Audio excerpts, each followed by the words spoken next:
సచ్చిదానంద సద్గురు సాయినాథ్ మహారాజ్ की జై. ఆధ్యాత్మిక జాగృతి అధ్యాయం 31 సర్వ సమన్వయకర్త. పూజ్యశ్రీ మాస్టర్ గారి ఆరాధన రజతోత్సవ సందర్భంగా శ్రీమాన్ ఎక్కిరాల అనంతాచారుల వారి మహోన్నత జీవన విధానం గూర్చి, వైదిక సాంప్రదాయము ఆధునిక నాగరికతలను సమన్వయపరిచిన వారి కుటుంబం గూర్చి, సర్వ సమన్వయకర్త అయిన పూజ్యశ్రీ భరద్వాజ మాస్టర్ గారి గురించి వివరిస్తూ పూజ్యశ్రీ అమ్మగారి కలము నుండి వెలువడిన మరొక సమగ్రమైన వ్యాసము ఏప్రిల్ 2014 సాయిబాబా మాసపత్రికలో ప్రచురితము. అది వైదిక సాంప్రదాయక నిలయమా లేక ఆధునిక నాగరిక నివాసమా? అవును, అది రెండింటినీ సమన్వయం చేసిన మహాసౌధం. అక్కడ వైదిక సాంప్రదాయాన్ని చక్కగా పాటిస్తారు, అలాగే ఆధునిక నాగరికతను కూడా సక్రమంగా అవలంబిస్తారు. ఈ రెండింటి యొక్క సమన్వయ లోపం అక్కడ మచ్చుకు కూడా కనిపించదు. చూస్తుంటే ఆలోచిస్తుంటే అవి రెండు వేరుగావనే భావనే కాక ఆచరణ కూడా అక్కడ కనిపిస్తుంది. ఎవరి ధర్మాన్ని వారు చక్కగా పాటించటము, భార్యాభర్తల మధ్య సరి అయిన అవగాహన, పిల్లల పెంపకంలో ఉండవలసిన శ్రద్ధ, జాగ్రత్తలు, బంధువుల పట్ల బాధ్యత, సాటివారితో సమైక్యత, సమాజం పట్ల నైతిక బాధ్యత, ఇవన్నీ ఒకే పుష్పగుచ్చంలో పువ్వులు ఇమిడినట్లు ఆ కుటుంబంలో ఇమిడి ఉంటాయి. అక్కడ ఎంతటి క్లిష్ట సమస్య ఎదురైనా అవలీలగా ఎదుర్కొనే ధైర్యము, ఎంతటి అశాంతి పరిస్థితి ఏర్పడిన శాంతిగా మలుచుకోగల వివేకము కనిపిస్తాయి. అక్కడ తోచనితనము ఉండదు.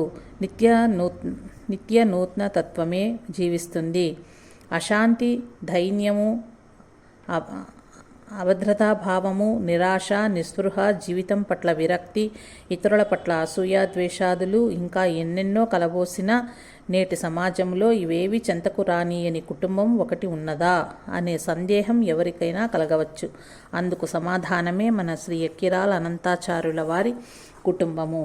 పూజ్యశ్రీ మాస్టర్ గారి కృతజ్ఞత ఆరాధన మహోత్సవ 25వ వార్షికోత్సవ సందర్భంగా శ్రీమాన్ ఎక్కిరాల అనంతాచారుల వారి మహోన్నత జీవన విధానం గురించి, ఆ కుటుంబం గురించి క్లుప్తంగా చెప్పుకుందాము. శ్రీమాన్ అనంతాచారుల వారు సాంప్రదాయక వైష్ణవ కుటుంబంలో 1897లో జన్మించారు. ఆనాడు అంటే 100 సంవత్సరాల క్రితం కుల వ్యవస్థ ఎంత బలీయంగా ఉండేదో ప్రత్యేకంగా చెప్పనవసరం లేదనుకుంటాను. ఆచార వ్యవహారాలు ఎక్కువగా ఉన్న బ్రాహ్మణ కుటుంబంలో జన్మించినప్పటికీ ఆయన వీటికి అతీతమైన సత్యం పట్ల సరియైన అవగాహన కలిగి ఉన్నారనే చెప్పాలి. కారణం ఆయన ఆచరణ దానికి అనుగుణంగానూ భిన్నంగానూ కూడా ఉండటమే. ఆయన ఆంగ్లంలో ఉన్నత విద్యను అభ్యసించి MA ఇంగ్లీష్లో పట్టా సంపాదించారు.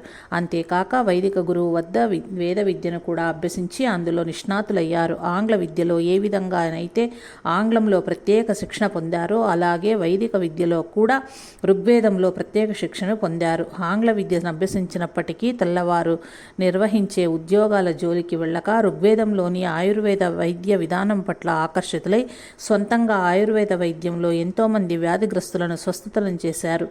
ఆయుర్వేద వైద్యుడిగా గొప్ప ఖ్యాతిని గడించారు. ఒక ప్రక్క యోగంలో ఉన్నత స్థితిని అందుకోవటంలోనూ, మరొక ప్రక్క మల్ల యుద్ధంలో ప్రావీణ్యత సంపాదించటంలోనూ ఆయనకు గల సామర్థ్యం అపారం. తర్వాత తన ఇష్టాలకు తావివ్వక గురువు చెప్పిన కన్యనే వివాహం చేసుకోవటం ఆయనలోని మరొక ప్రత్యేకత. అనుకూలవతి అయిన శ్రీమతి బుచ్చి లక్ష్మి గారితో వారి వైవాహిక జీవితం చక్కగా సాగింది. కానీ కొంతకాలం తర్వాత ఆమె అనారోగ్య పాలైనారు. తీవ్ర అనారోగ్యంతో బాధపడుతున్నప్పటికీ ఇంట్లో అత్తలు, ఆడపడుచులు, తోడికోడండ్లు మొదలగు కుటుంబ సభ్యులతో వచ్చే సమస్యలు ఎన్ని ఉన్నప్పటికీ ఆమె ఎంతో ఓర్పుతో అన్నింటినీ భరించేవారు. కుటుంబ సభ్యుల పట్ల, భర్త పట్ల, పిల్లల పట్ల ఆమె తన బాధ్యతను ఎన్నడూ విస్మరించలేదు. ఆమె ఆరోగ్యం పూర్తిగా క్షీణించిపోతున్న సమయంలో కూడా ఆమె కృంగిపోలేదు. ఒక ప్రక్క 5 పిల్లలు, అందున మరీ పసిపిల్లలు 2, మరొక ప్రక్క తనను ప్రాణంగా చూచుకునే భర్త. తాను ధైర్యం కోల్పోతే వారి పరిస్థితి, మానసిక స్థితి ఎలా ఉంటుందోనన్న ఆలోచనే ఆమె ధైర్యంతో ఉండటానికి కారణం కావచ్చు. ఏది ఏమైనా ఆమె చివరి దశలో ఇక పడుకుంటే చనిపోతావని వైద్యులు స్పష్టం చేసినప్పటికీ ధైర్యంతో 40 రోజుల పాటు కూర్చొనే ఉండి, ఇక కూర్చోలేక అదే నిబ్బరంతో తాను పడుకోవటానికి అంటే తాను మరణించడానికి సిద్ధమేనని చెప్పిన ధీశాలి, ధైర్యశాలి ఆమె. ఇంతకంటే ఆమె యొక్క గొప్పతనాన్ని చాటి చెప్పే విషయం మరొకటి ఏముంటుంది? ఎవరి జీవితంలోనైనా ఇటువంటి పరిస్థితి వస్తే అంత ధైర్యంగా ఎదుర్కోగల సాహసం ఎవరికైనా ఉంటుందా? ఇక శ్రీమాన్ అనంతాచారుల వారి విషయానికి వస్తే, భార్య వియోగంతో ఒంటరి జీవితం, తల్లి లేని పిల్లలు, అందున తెలిసి తెలియని వయస్సులో అమ్మ కావాలని ఏడ్చే పసిపిల్లవాడు, ఒక చోట వైద్యశాల పెట్టుకోవటం కాక ఊరూరా తిరిగే వైద్య వృత్తి, ఇది అప్పటి ఆయన పరిస్థితి. జీవితంలో సంభవించిన ఇంతటి కష్ట పరిస్థితులు అనే ఎదురుగాడ్పులకు చెదరక నిలబడ్డ మేరు పర్వతం వలె ధీర గంభీరుడు ఆయన. అంతటి పరిస్థితిలోనూ ఎవరికి తన బిడ్డలను దత్తతనివ్వక తల్లిని మరిపించేలా వారి ఆలనా పాలన చూస్తూ వైద్య వృత్తిని నిరాటంకంగా నిర్వర్తించారు. ఇంతవరకు చేయటం అక్కడక్కడ మరికొంతమంది చేసి ఉండవచ్చు. సాధారణంగా ఎవరూ చేయలేని ఆయనలోని అంశం మరొకటి ఉంది. అది వ్యక్తి స్వాతంత్రం. మన జీవితంలోని ప్రతి విషయము మన ఇష్టాల ప్రకారమే ఎలాగైతే జరగాలని అనుకుంటామో అలా ప్రతి వారికి ఉంటుంది. కనుక ఆయన ఆ అంశానికి ప్రాధాన్యత ఇచ్చారు. కారణం వ్యక్తి వికాసం దాని మీదనే ఆధారపడుతుంది కనుక. ఇతరులు పట్టుకుంటే కానీ నడవని వాటికి సంపూర్ణమైన నడక ఎలా వస్తుంది? కనుక నడక వలనే నడత కూడా స్వతంత్రంగానే ఉండాలని అన్నది వారి ఉద్దేశం. అందుకని తన పిల్లల పట్ల కానీ తనతో సంబంధం ఉన్న ఎవరి పట్లనైనా సరే తన భావాలను రుద్దేవారు కాదు. వారి తిండి, బట్టలు, చదువు విషయంలోనే కాక వివాహ విషయంలో కూడా సంపూర్ణ స్వాతంత్రాన్ని ఆయన ఇచ్చారు. చివరకు పూజ్యశ్రీ మాస్టర్ గారు తాము వివాహం చేసుకొనని స్పష్టంగా చెప్పినప్పుడు, నువ్వు వివాహం చేసుకోవటం నా అభిమతం, నువ్వు ఎవరిని చేసుకున్నా సరే, చివరకు నిమ్నజాతి పిల్లను చేసుకున్నా సరే నాకు ఇష్టమేనని అంత స్పష్టంగా చెప్పిన నేటి నాగరికతావాది ఆయన. ఇతరులపై ఆధారపడకుండా తనకు తానుగా బ్రతకటం నేర్చుకుని చేతనైతే సాధ్యమైనంత ఇతరులకు సహాయం చేయాలనే దృఢ విశ్వాసం కలవారాయన. అందుకనే తాము ఎంత పెద్దవారైనప్పటికీ ఎవరి ఇంట్లోనూ ఉండక తామే స్వయంగా వండుకుంటూ ఒంటరిగానే తాము చేసుకోగలిగినంత వరకు జీవించారు. అంతేకాక నాటి సమాజ వ్యవస్థకు వ్యతిరేకంగా కనిపించే కులమత భేదాలను ఏమాత్రం పట్టించుకోక తన ఇంట ఒక చాకలి పిల్లవానికి ఆశ్రయం ఇచ్చి అతనికి వైద్య వృత్తిని నేర్పి అతనికి జీవనోపాధిని కల్పించి వివాహం చేశారు. యువకులకు మల్ల విద్యను ఉచితంగా నేర్పడంతో పాటు వారికి వలసిన పౌష్టికాహారం కూడా ఉచితంగా పెట్టిన ఉదారుడాయన. అంతేకాక భరద్వాజ గురుకులం అనే పేరుతో ఒక గురుకులాన్ని స్థాపించి అందులో కులమత భేద వివక్షత లేకుండా తమ పిల్లలతో పాటుగా నిరక్షరాస్యులైన పల్లెటూరి ప్రజల పిల్లలకు కూడా విద్యను బోధించిన ఘనుడు. ఆ రోజుల్లోనే నెలకు 30-40 వేలు ఆర్జించినప్పటికీ తనకు తన పిల్లలకంటూ ఏమీ దాచిపెట్టుకోలేదు. ముందు సంగతి ఏమిటి, కనీసం ఒక స్వంత ఇల్లైనా కట్టుకోరాదా అని సన్నిహితులు చెప్పినప్పుడు, మన సంపాదన సాధ్యమైనంతగా ఇతరులకు ఉపయోగపడాలి, పిల్లలు వాళ్ల కాళ్ల మీద వాళ్ళు నిలబడి వాళ్ల పోషణ బాధ్యత వారే చూచుకోవాలి, రెక్కలు ఇవ్వటం వరకే మన పని అని సమాధానం చెప్పిన మానవతావాది ఆయన. స్వచ్ఛమైన అంటే సరి అయిన అంటే కలుషితంగాని వైదికత ఏమి చెబుతుందో అలాగే ఎటువంటి కాలుష్యం లేని ఆధునికత అదే బోధిస్తుంది. ఆధునికత ఏం చెబుతుంది? కులమత విభేదాలు లేని సమాజం కావాలంటుంది. వేదకాలంలో కూడా అదే పాటించబడింది. అక్కడ కులమత వ్యవస్థ లేదు. గుణాన్ని బట్టి ప్రవృత్తిని బట్టి మాత్రమే వారికి ఆ పేరు విధించబడింది. ఉదాహరణకు వ్యాపారం చేసేవానికి వర్తకుడు అని, గుడ్డలు ఉతికేవారికి చాకలి అని, యజ్ఞయాగాదులు చేసేవారిని బ్రాహ్మణులు అని పిలిచేవారు. చివరకు రాజు కూడా ఒకే కులానికి చెందినవాడుగా ఉండేవాడు కాదు. చాకలికి పుట్టినవాడైనా రాజ్యాన్ని పాలించవచ్చు, వేశ్య కుమారుడైనా బ్రహ్మ విద్యను నేర్చుకోవచ్చు. వారు చేసే పనులను బట్టి ఏదో ఒక గుర్తు ఉండాలి కనుక ఆ పేర్లతో పిలిచేవారు. నేటి కాలంలో కూడా వైద్య వృత్తిని చేపట్టిన వారిని వైద్యులని, న్యాయ వృత్తిని చేపట్టిన వారిని న్యాయవాదులని, కూలీ పని చేసేవారిని కూలీలని పిలుస్తూనే ఉన్నాం కదా. కాకపోతే మధ్యలో ఈ వ్యవస్థ పోయి ఏ వృత్తిని చేపట్టిన వారిని ఆ కులంగా భావించి వారి సంతతిని ఆ కులం వారిగా భావించడం జరగటం వల్ల ఇప్పుడున్న కుల వ్యవస్థ ఏర్పడింది. అయితే నేటి సమాజంలో కులభేదాలు నిర్మూలించబడ్డాయా? అన్ని కులాలు ఒకటేనని చెబుతూనే ఒక కులం వారికి ప్రతిదానిలోనూ రాయితీలు ఇవ్వటంలోనూ, తమ వారికే అన్నింటిలోనూ ప్రత్యేకత చూపించటంలోనూ, ప్రేమించిన వారు భిన్న కులస్తులైతే వారి వివాహానికి ఒప్పుకోకపోవటంలోనూ కుల వ్యవస్థ ఎంతగా బలపడి ఉన్నదో గమనించవచ్చు. నాగరికత ఇచ్చామనే నేటి సమాజంలోనే కుల వ్యవస్థ ఇంత బలీయంగా ఉంటే అప్పుడు ఆయన అలాంటి భావాన్ని వ్యక్తం చేయటంలో ఆయన ఎంత ఆధునిక భావాలు గలవారో అర్థమవుతుంది. అంతేకాక ఆయన బ్రాహ్మణుడైనప్పటికీ ఏ కులానికి చెందిన వారి గృహంలోనైనా నిస్సంకోచంగా భోజనం చేసేవారు. ఇంతకు అట్టి కుటుంబం వల్ల ప్రయోజనం ఏమిటి? దీనికి సమాధానం ఎంతైనా చెప్పవచ్చు. శ్రీమాన్ అనంతాచార్యుల వారి వల్ల లోకానికి ఎంతో శ్రేయస్సు చేకూరింది. శ్రీమాన్ అనంతాచార్యుల వారు వేద విజ్ఞానాన్ని లోకానికి అందించారు. ఆయనకు 4 కుమారులు. వారందరూ ఆధునిక ఉన్నత విద్యలను అభ్యసించి విశ్వవిద్యాలయాల నుంచి పట్టభద్రులైన వారే. శ్రీమాన్ అనంతాచార్యుల వారి పెద్ద కుమారుడైన శ్రీమాన్ నెక్కిరాల కృష్ణమాచార్యుల వారు WTT అను సంస్థను స్థాపించి ప్రజలను ఆధ్యాత్మిక మార్గంలో నడిపించారు. ఎన్నో వేల మందికి ఆయన గురువులై కులపతిగా పేరు పొందారు.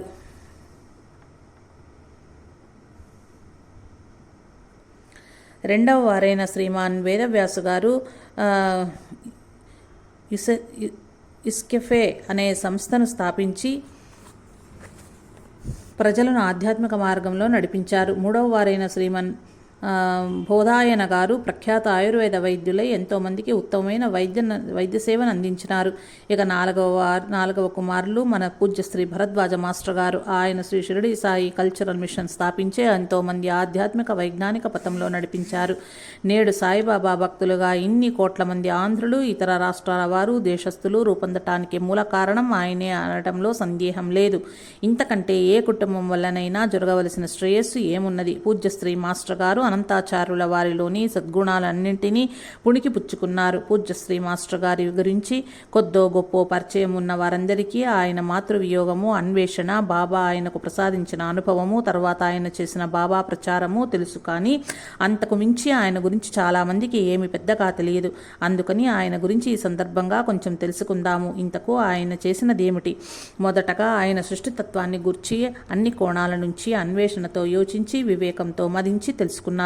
అంతేకాక అన్ని కుల, మత, వర్ణ వ్యవస్థలను గూర్చి, వివిధ రకాల సమాజాల పరిస్థితులను గూర్చి, వివిధ వ్యవస్థల గూర్చి, వివిధ జాతుల మనుగడ గూర్చి, విశ్వంలోని ప్రతి అంశం గూర్చి, భగవంతుని గూర్చి, వివిధ మతాలలోని మహాత్ములను గూర్చి, వారు చెప్పిన సిద్ధాంతాలను గూర్చి, వీటన్నింటినీ ఉపయోగించుకునే మానవ జాతి గూర్చి క్షుణ్ణంగా తెలుసుకున్నారు. వాటిని ఏ విధంగా ఉపయోగించుకుంటే మానవుడికి తాను కోరుకునే సుఖశాంతులు లభిస్తాయో తెలియచేయటమే ఆయన తమ ధర్మంగా తలిచారు. అదే బోధించారు. అయితే ఆయన సాయిబాబాను గురించి మాత్రమే ఎందుకు ప్రచారం చేశారు అన్న ప్రశ్న కొందరికి కలగవచ్చు. ప్రపంచంలోని అన్ని విషయాల గురించి క్షుణ్ణంగా అవగాహన చేసుకున్న ఆయన శ్రీ సాయిబాబా ప్రచారాన్ని ముఖ్య సాధనంగా ఎన్నుకున్నారంటే అందులో విశిష్టత తప్పక ఉన్నదని మనం అర్థం చేసుకోవచ్చు. కానీ అంత మాత్రంతో ఆయన ఆగలేదు. సైన్సు, విద్య, వైద్యం మొదలైన అనేక అంశాల గురించి వారు చెప్పేవారు. వ్యాసాలలో కూడా వ్రాసేవారు. సర్వతోముఖమైన మానవ అభివృద్ధే ఆయన ఆశించిన లక్ష్యం. దానికి ఆధ్యాత్మికత కీలకం. అట్టి ఆధ్యాత్మికతకు పరాకాష్ఠ శ్రీ సాయి. అందుకే శ్రీ సాయి తత్వాన్ని మూలంగా స్వీకరించారు మాస్టర్ గారు. శ్రీ సాయిబాబా నేటి ప్రపంచం ఎదుర్కొంటున్న సమస్యలన్నింటికీ పరిష్కారంగా అవతరించారు అని ఆయనే స్పష్టంగా చెప్పారు. నేటి ప్రజలు అమాయకంగా నకిలీ గురువులను ఆశ్రయిస్తున్నారు. వారికి అసలైన ఆధ్యాత్మికత అంటే ఏమిటో, నిజమైన ఆధ్యాత్మికవేత్తలలా ఉంటారో తెలియదు. కనుక అసలైన ఆధ్యాత్మికవేత్తలు, మహాత్ములు, అవధూతలు, భక్తులు, సన్యాసులు ఎలా ఉంటారో తెలిస్తే వారు అటువంటి వారి జోలికి వెళ్లరు, మోసపోరు. ఉదాహరణకు ఏదైనా ఒక వస్తువు కానీ, పండు కానీ, పువ్వు కానీ, మరేదైనా కానీ ఎలా ఉంటుందో తెలిస్తే దానిని గుర్తుపట్టగలరు. అది కానీ దానిని కాదనగలరు. అందుకని నిజమైన ఆధ్యాత్మికతను తెలియచేయటమే నా పని అని నిశ్చయంగా చెప్పేవారాయన. ఎందరో నకిలీ గురువులు తమను తాము ఎంతో గొప్పవారమని, తమ వద్ద ఉన్న ఆధ్యాత్మికత మరెవ్వరి దగ్గర లేదని, తాము ముక్తిని సైతం కర్తలామలకంగా ప్రసాదించగలమని చెప్పుకుంటున్నారు. నిజమైన గురువులు తాము గురువులమని గాని, ఇతరులు శిష్యులని గాని తలచరు. శిష్యులే వారి అనుభవాలను బట్టి వారిని గురువులుగాను, అవతార పురుషులుగాను తలుస్తారు. అందుకని ఆయన ఏది నిజమైన ఆధ్యాత్మికతో, ఏది కాదో తెలియచెప్పటానికి ప్రయత్నించారు. పూజ్యశ్రీ మాస్టర్ గారి బోధనలో మరొక ప్రత్యేకత కూడా ఉన్నది. అది మానవునిలోని సంస్కారాలను సరి అయిన విధంగా సంస్కరించుకోవాలని చెప్పటం ఆధ్యాత్మికత అంటే. భగవంతుని పేరిట దాన ధర్మాలు, మందిర ఆశ్రమ నిర్మాణాలు, జప ధ్యాన పారాయణాలు చేయడమేనని అనుకుంటారు. భగవంతుని పేరిట ఉత్సవాలు ఎంతో వైభవంగా జరుపుకుంటారు. కానీ ఇతరుల వలనే వారు కూడా అసూయ ద్వేషాలతో అశాంతికి గురి అవుతూ ఉంటారు. సుఖ దుఃఖాలకు ఇతరుల వలననే స్పందిస్తుంటారు. మరియు ఆధ్యాత్మికత వల్ల, భగవంతుని ఆశ్రయించడం వల్ల ప్రయోజనం ఏమున్నది? లౌకికంగా కోరికలు తీరటం తప్ప. అందుకనే ఆధ్యాత్మికత అంటే నాస్తికులకు అవహేళన కలుగుతుంది. అందుకని ఆధ్యాత్మికత అంటే నాస్తికులకు అవహేళన కలుగుతున్నదని అనేవారాయన. నేటి సమాజంలో లౌకిక వ్యవస్థలో ఎన్ని కోణాలలోనైతే అస్తవ్యస్తత ఉన్నదో అలాగే ఆధ్యాత్మికతలోనూ అస్తవ్యస్తత ఉన్నదని తలచి దానిని అన్ని కోణాల నుంచి సరిచెయ్యటానికి ప్రయత్నించారు.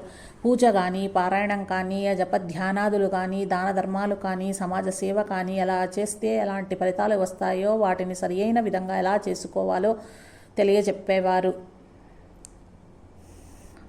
ఆయన శ్రీ సాయిబాబాను తమ గురువుగా తలిచినప్పటికీ ఏ ఒక్క సాధననే చెయ్యాలని ఎవరికీ చెప్పలేదు. ఎవరికి తగిన బోధనను, సాధనను వారికి తెలియజేశారు. శిష్యుణ్ణి పరిపాకాన్ని అనుసరించి వారికి తగిన బోధ చేయగలవాడే సద్గురువు అన్న వాక్యము ఆయన విషయంలో అక్షర సత్యము. పూజ్య శ్రీ మాస్టర్ గారి దృష్టిలో ఎవ్వరూ ఎక్కువ కారు, ఎవరూ తక్కువ కారు. కులమతాల పట్ల కానీ, పేద ధనికులను కానీ, బంధువులు బయటివారని కానీ, చిన్న పెద్ద అని కానీ పక్షపాతం లేదు. తనకంటే ఎంతో చిన్న వారైనా ఒక మంచి సలహా ఇచ్చినప్పుడు ఆయన స్వీకరించేవారు. తాము గురువునని గాని, తమకు ఎవరూ ఏమీ చెప్పనవసరం లేదని గాని, తనకు అన్నీ తెలుసు కనుక తాను ఎవరి మాట విననవసరం లేదని గాని ఆయన ఎన్నడూ భావించలేదు. చదువు విషయంలో కానీ, ఉపాధి విషయంలో కానీ, వివాహ విషయంలో కానీ తనను అడిగిన వారికి సలహాగా మాత్రమే తమ ఉద్దేశాలు చెప్పేవారు. అలా చేస్తే వచ్చే ఉపయోగాల గురించి చెప్పేవారు. వాళ్ళు తమ మాట పాటించకపోయినప్పటికీ ఆయన ఏమీ అనుకునేవారు కాదు. సరియైన బోధను అందించటం వరకే గురువు బాధ్యత. తర్వాత ఆ బోధను అందుకున్నవారు ఎలా తయారవుతారన్నది వారి సంస్కారాన్ని బట్టి ఉంటుంది అన్నది హర్షవాక్యము, ఆధునిక సత్యము. తాము ఎన్నో సంవత్సరాలు లౌకిక విషయాల గురించి, ఆధ్యాత్మిక విషయాల గురించి శిక్షణ ఇచ్చినప్పటికీ తర్వాత ఆ శిక్షను పొందిన వారు సరి అయిన ప్రవర్తన లేనివారుగాను, ఆయనను వ్యతిరేకులుగాను తయారైనప్పటికీ ఆయన ఏమాత్రం పట్టించుకునేవారు కాదు. పూజ్య శ్రీ మాస్టర్ గారు చక్కటి కుటుంబ వ్యవస్థను సమర్థించారు. కుటుంబంలో అందరూ సమన్వయంతో కలిసిమెలిసి ఉండాలని ఆయన ఆకాంక్షించారు. సమన్వయంతో కలిసి ఉంటే కుటుంబ వ్యవస్థే సరియైన సామాజిక వ్యవస్థకు పునాది అని ఆయన చెప్పేవారు. అందుకనే తమ వద్ద ఉండటానికి వచ్చిన ఎవరినైనా సరే కులమత విచక్షణ లేకుండా ఆదరించి తమ ఇంట్లో ఉంచుకున్నారు. నేటి సమాజంలో లాగా కొందరు పిల్లలు తల్లి తండ్రి తప్ప మరెవరూ లేనివారుగా ఉండడాన్ని కోరుకునే వ్యవస్థ ఆయనకు సుతరాము ఇష్టం లేదు. మరెవరి పలకరింపు కూడా లేని ఒంటరి బతుకుల వ్యవస్థను ఆయన ఇష్టపడేవారు కాదు. కనుక కనీసం ఒక చోట ఉన్న సాయి భక్తులైనా అందరూ కలిసి ఉమ్మడి కుటుంబంగా ఉండాలని ఆయన ఆకాంక్షించారు. అందుకు సరియైన మార్గం ధర్మబోధ మాత్రమేనని ఆయన విశ్వసించారు. ప్రాచీన సమాజ వ్యవస్థ ధర్మం అనే పునాది మీద నిర్ణయించబడింది కనుక దానిలో శాంతియుతమైన జీవనం కొనసాగేది. నేటి వైజ్ఞానిక ప్రపంచంలో ధర్మబోధ, దానికి మూలమైన ఆధ్యాత్మికత లేకపోవటం వల్ల అశాంతి నెలకొని ఉన్నది అనేవారాయన.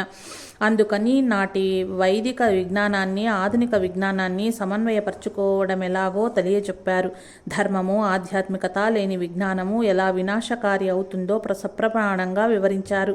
నాటి వైదిక విజ్ఞానాన్ని, నేటి ఆధునిక విజ్ఞానాన్ని మేళవించుకొని వాటిలో మెలకువలు గ్రహించి వాటిని తగు రీతిన ఉపయోగించుకోవాలి. దేనిని నిరసించనవసరం లేదు. ఎప్పుడూ గతంలోని లొసుగులను తొలగించుకుంటూ వాటిలోని మంచిని తీసుకుంటూ కాలానుగుణ్యంగా కొత్త వాటిని కనిపెట్టుకుంటూ లొసుగులు రాకుండా చూచుకుంటూ వెళ్ళటమే సమాజ శ్రేయస్సుకు సరియైన మార్గము. ఉదాహరణకు పూర్వం స్త్రీలు బయటకు వెళ్ళి చదువుకోవడం అనేది లేదు. ఇంత మాత్రాన వారికి ఏమీ తెలియదనుకోవటం పొరపాటు. వాళ్లకు ఇప్పటి స్త్రీల కంటే ఎక్కువగానే కుటుంబ నిర్వహణ, వైద్య విధానము, విజ్ఞానము అన్నీ తెలుసు. వాటిని ఎలా వినియోగించుకోవాలో కూడా తెలుసు. చదువుకోవడం అంటే విద్యాలయాలకు వెళ్ళి పాఠాలు నేర్చుకోవటం మాత్రమే కాదని, అలా వెళ్ళవలసిన అవసరం లేకుండానే విద్యను కరతలామలకం చేసుకోవచ్చునని నాటి స్త్రీలు చూస్తే తెలుస్తుంది. నేడు స్త్రీలు పురుషులతో సమానంగా విద్యను అభ్యసిస్తున్నారు, దేశాలను పరిపాలిస్తున్నారు. కానీ వారికి తమకున్న విజ్ఞానాన్ని ఎలా ఉపయోగించుకోవాలో తెలియటం లేదు. కేవలం ధన సంపాదన, సుఖాపేక్షలను ప్రధాన లక్ష్యంగా భావించటం వల్ల ఎంతో శ్రమపడి డబ్బు సంపాదిస్తున్నారు, అన్ని సౌకర్యాలను సమకూర్చుకుంటున్నారు. చదువుకున్నది కేవలం డబ్బు సంపాదించడానికే అని అన్నట్లుంది నేటి స్త్రీల పరిస్థితి. కానీ సత్రం, భోజనం, మఠం, నిద్ర అన్నట్లు ఉంటుంది నేడు సమాజంలో. పట్టణంలోనూ నగరాలలోనూ ఉండే వారి పరిస్థితి కనుక ఇల్లు అంటే వస్తువులు పెట్టుకునేది మాత్రమే కాదు, కలిసి ఉండే మనుషులు కలది కనుక అది లుప్తమైనప్పుడు నేటి విజ్ఞానం వల్ల ప్రయోజనం ఏమిటి? కనుక చదువుకున్న స్త్రీలు తమ పిల్లలతో పాటు 10 మంది పిల్లలను సక్రమంగా పెరిగేలా శ్రద్ధ తీసుకోవటం, వారికి చిన్నప్పటి నుంచి ధర్మబోధ చేయటము ఎంతో ముఖ్యమైనది. ఇప్పటి వనరుల సహాయంతో, తమ విజ్ఞాన సహాయంతో కుటుంబానికి, సమాజానికి ఇంకా ఎలా శ్రేయస్సు చేకూర్చాలో ఆలోచించాలి. ఇంటికి, సమాజానికి స్త్రీలు వెన్నెముక లాంటి వారు. ధర్మం మూలస్తంభం లాంటిది కనుక స్త్రీలు ధర్మ ప్రవర్తన కలిగి ఉండి ధర్మ ప్రబోధం చేయగలిగితే సమాజానికి అంతకంటే శ్రేయస్కరమైనది మరొకటి ఉండబోదు అని ఆయన చెప్పేవారు. అయితే ఈ సమాజంలో పురుషుని పాత్ర ఏమీ లేదా అన్న దానికి సమాధానంగా ఆయన ఇలా చెప్పారు. కుటుంబంలో ఎవరు ఎక్కువ కాదు, తక్కువ కాదు, ఎవరి స్థానం వారిది. రాజ్యంలో రాజు గొప్ప, మంత్రి గొప్ప, లేక సైనికుడు గొప్ప అంటే అందరూ ఒకటేనని సమాధానం చెప్పక తప్పదు. ఎంత తెలివిగల రాజైనా మంత్రి సరైన వాడు కాకపోతే రాజ్యాంగం సరిగా ఉండదు. రక్షకుడైన సైనికుడు లేకపోతే రాజ్యం నిలవదు. అలాగే ప్రజలే లేకపోతే రాజ్యం ఏముంటుంది? అందుకని ఎవరి స్థానం వారిది. కుటుంబంలో రాజస్థానం పురుషుడిదైతే మంత్రి స్థానం స్త్రీది కనుక స్త్రీని సరియైన మంత్రిగా తీర్చిదిద్దవలసిన బాధ్యత పురుషుని పైన ఉన్నది. అందుకు రాజు సరియైన వాడుగా ఉండాలి. ఆ రాజే సరియైన వాడు కాకపోతే రాజ్యాన్ని తనకు సహాయకులను సరియైన మార్గాన ఎలా నడిపించగలుగుతాడు? కనుక పురుషుడు ధర్మ ప్రవర్తనను అలవర్చుకుని భార్యను సంస్కారవంతురాలిగా తీర్చిదిద్దుకొని, అంటే ఈనాడు చదువుకున్న ఉద్యోగం చేసే స్త్రీలు భార్యగా రావాలని కోరుకుంటున్నట్లు ఆమె సలహాను స్వీకరిస్తూ కుటుంబ నిర్వహణ చెయ్యాలి. స్త్రీని తెలివి తక్కువ దానినిగాను తక్కువగాను చూడటం చాలా హేయం. ప్రకృతిని వినియోగించుకోవటం విషయానికి వస్తే వైదిక మార్గానికి, ఆధునిక మార్గానికి రెండింటిలో కొట్టవచ్చినట్లు భేదం కనిపిస్తుంది. నేటి విజ్ఞాన ప్రపంచం ఏమాత్రం విచక్షణ లేకుండా ప్రకృతిని పిండుకోవటం జరుగుతున్నది. ఇదే వేద విజ్ఞాన శాస్త్రం చెప్పిన దానిని బట్టి చూస్తే ప్రకృతిని సక్రమంగా మాత్రమే, అంటే తనకు, ఇతరులకు, ప్రకృతికి ఏమాత్రం నష్టం వాటిల్లకుండా ఉపయోగించుకోవటం కనిపిస్తుంది. ఉదాహరణకు ఒక మొక్కను ఔషధానికి కానీ, ఆహారానికి కానీ, మరి ఇతర ప్రయోజనాలకు కానీ ఉపయోగించుకోవాలనుకున్నప్పుడు దాని మనుగడకు, దాని జాతి మనుగడకు, ప్రకృతికి, సమాజానికి ఎటువంటి నష్టం రాని విధంగా ఉపయోగించుకోవటమే జరిగేది. ఇప్పుడు అలా ఏమాత్రం జరగటం లేదన్నది ఎవరు ఏమాత్రం ఆలోచించినా తెలిసే నగ్న సత్యం. అందుకని మనం చేసే ప్రతి చర్య యొక్క పర్యవసానం అనుభవిస్తున్నప్పుడు కానీ దాని వలన కలిగే నష్టం గురించి తెలియటం లేదు. అంతేకాక వేద పురుషులు ఏది చెప్పినా దాని వెనుక మౌలికమైన సత్యం ఇమిడి ఉంటుంది. వైదికత దేనినైనా, అంటే మానవుల దగ్గర నుంచి ప్రకృతిలోని ప్రతిదానిని కృతజ్ఞతాభావంతో ఆరాధించే మనస్తత్వాన్ని రంగరించి నూరిపోస్తుంది. కారణం వారు అనంత విశ్వంలోని ప్రతిదీ ఒకదాని మీద ఒకటి ఆధారపడి ఉంటున్న సత్యాన్ని గ్రహించారు కనుక. అటువంటప్పుడు విశ్వంలో ఏది సక్రమంగా పనిచేయకపోయినా అన్నింటి మనుగడ దెబ్బతింటుంది. అందుకని మన మనుగడకు అవసరమైనది ప్రకృతిలోని ప్రతిదానికి కృతజ్ఞత తెలపకుండా ఉండటం ఎలా సాధ్యమో. కానీ ఇప్పుడు ఆ కృతజ్ఞతాభావం లోపించటం ఎక్కువగా కనిపిస్తున్నది. స్వార్థపరమైన సమాజానికి కృతజ్ఞత ఎలా ఉంటుంది? ఆరాధనాభావం ఎలా సాధ్యపడుతుంది? అందుకనే సమాజంలో ప్రతి విషయంలోనూ అస్తవ్యస్తత చోటు చేసుకుంటున్నది. అదే నేటి సమాజ దుస్థితి, ఈ అశాంతి స్థితి. అందుకనే వేదకాలంలో వారు మానసిక ఆరోగ్యానికి కూడా ప్రాధాన్యత ఇచ్చారు. ముందు మనస్సు జబ్బు పడకుండా ఉంటే శారీరక, సామాజిక పరిస్థితులు ఎలా ఉన్నా మానసిక శాంతి కలిగి ఉంటారని వారు గ్రహించారు. అందుకని మానసిక ఆరోగ్యానికి కూడా వారు సమపీట చివేశారు. మానసిక, శారీరక ఆరోగ్యాలు రెండు కళ్ళ లాంటివని వారు భావించారు. అప్పుడు వ్యక్తి సరియైన రీతిలో జీవనం సాగించగలడని తెలిపారు.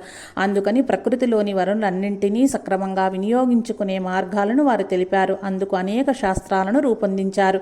అంతేకాక మానసిక ఆరోగ్యానికి కావలసిన అనేక మార్గాలను వారు రూపొందించారు. అదే ఆధ్యాత్మికత, ధర్మం. ఆధ్యాత్మికత, ధర్మం వేరు కావు.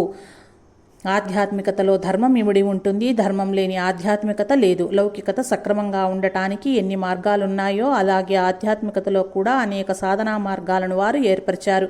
కారణం సరైన ఆధ్యాత్మికత ద్వారా మానసిక శాంతి, శారీరక ఆరోగ్యం, ప్రకృతిలోని ప్రతిదాని సక్రమంగా వినియోగించుకోమనే ధర్మము ఇమిడి ఉన్నాయని వారు గుర్తించారు. కనుక మానసిక శాంతి, ప్రకృతి పట్ల సమన్వయం ఈ రెండూ మానవ మనుగడకు ముఖ్యమైన అంశాలని వారు గుర్తించారు. ఇందులో మనం గమనించవలసిన విషయం ఒకటి ఉన్నది. పూజ్యశ్రీ మాస్టర్ గారు నేటి విజ్ఞాన శాస్త్రాన్ని కాదనలేదు, తప్పని అనలేదు. కారణం ఈ శాస్త్రాలన్నీ నాటి వైదిక విజ్ఞానంలో ఉన్నాయి కనుక. ఇంకా చెప్పాలంటే వైజ్ఞానికంగా కూడా నేటి శాస్త్రజ్ఞులు ఊహించలేని వైజ్ఞానిక సత్యాలను వేద శాస్త్రజ్ఞులు దర్శించారు, తెలియజేశారు కూడా.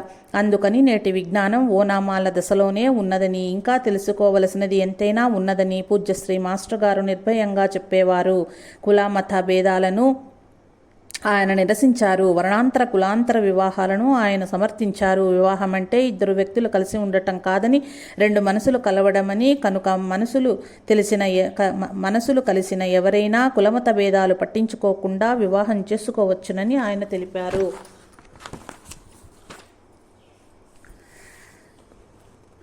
పెద్దలు ఇరువురి జాతకాలు, మంచి చెడులు, కుటుంబ పరిస్థితులు అన్ని ఆలోచించి చేస్తారు కనుక మరొక విధంగా వివాహం చేసుకోవటం వల్ల వారి జీవితాలు అస్తవ్యస్తమవుతాయి కదా అన్నదానికి సమాధానంగా ఆయన పెద్దవాళ్లు నిర్ణయించిన వారి వైవాహిక జీవితాలు సజావుగా సాగుతున్నాయా అని నిలదీసి ప్రశ్నించారు. అలా చేస్తే కుల వ్యవస్థ మంట గలుస్తుంది కదా అన్నదానికి ఆయన ఇప్పుడు ఎవరు కులధర్మాన్ని అనుసరిస్తున్నారు? బ్రాహ్మణులు బ్రహ్మజ్ఞానం కోసం కానీ, సమాజ శ్రేయస్సు కోసం కానీ వారి విధులను సక్రమంగా నిర్వర్తిస్తున్నారా? ఇతర కులాల వారి వృత్తులను వీరెందుకు చేస్తున్నారు?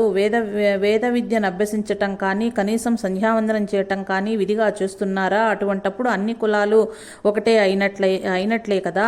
మరి వివాహ విషయంలో ఈ భేదం ఎందుకు పాటించాలి అని ఎదురు ప్రశ్నించారు. కులమత భేదాలు లేని వైదిక సాంప్రదాయంలోని విశిష్టతను తెలియజేసి, కులమత భేదాలు వద్దనుకుంటూనే కులమత భేదాలతో కొట్టుకు సస్తున్న నాగరిక సమాజాన్ని అన్ని కోణాల నుంచి సరిచేయటానికి ప్రయత్నించటమే ఆయన తమ ధ్యేయంగా పెట్టుకున్నారు. అందుకు ఎన్ని అవరోధాలు వచ్చినా, ఎంతమంది వ్యతిరేకించినా ఆయన పట్టించుకోలేదు. నా సిద్ధాంతాలను ఇష్టపడేవారు, ఆచరించేవారు ఒక్కరున్నా పర్వాలేదు, నేను నమ్మిన సిద్ధాంతాన్ని పట్టుకుని నా కర్తవ్యాన్ని నిర్వర్తించటమే నా లక్ష్యమని పూజ్యశ్రీ మాస్టర్ గారు అనేవారు. ఎవరికైనా తమ బలహీనతలను తొలగించుకోమని చెప్పటం ఇష్టం ఉండదు. తగులాడుకోవద్దు అంటే కోపం వస్తుంది. వాళ్ళ బలహీనతను పట్టించుకోకుండా చెప్పే ఆధ్యాత్మికత వాళ్లకు నచ్చుతుంది. కానీ బలహీనతను పోగొట్టుకోకుండా ఆధ్యాత్మికత ఎలా సాధ్యం? ఏ తిత్తి కాతిత్తులే అన్నట్లు బలహీనతలన్నీ అలాగే ఉంచుకొని భక్తులమని, ఆధ్యాత్మికవేత్తలమని భావించడం ఆధ్యాత్మికతకు భ్రష్టు పట్టించినట్లే అవుతుంది. అందుకని అన్ని విషయాలలోనూ నిజమైన, మూలమైన, నిర్దుష్టమైన,